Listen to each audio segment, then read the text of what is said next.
This is the DTMF encoder, TP5088.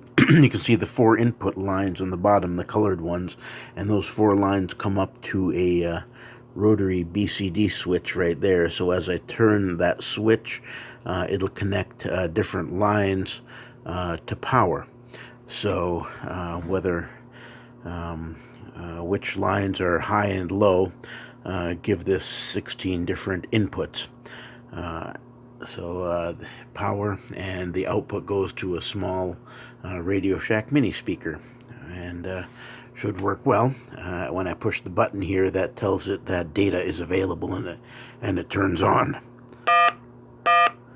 And as I change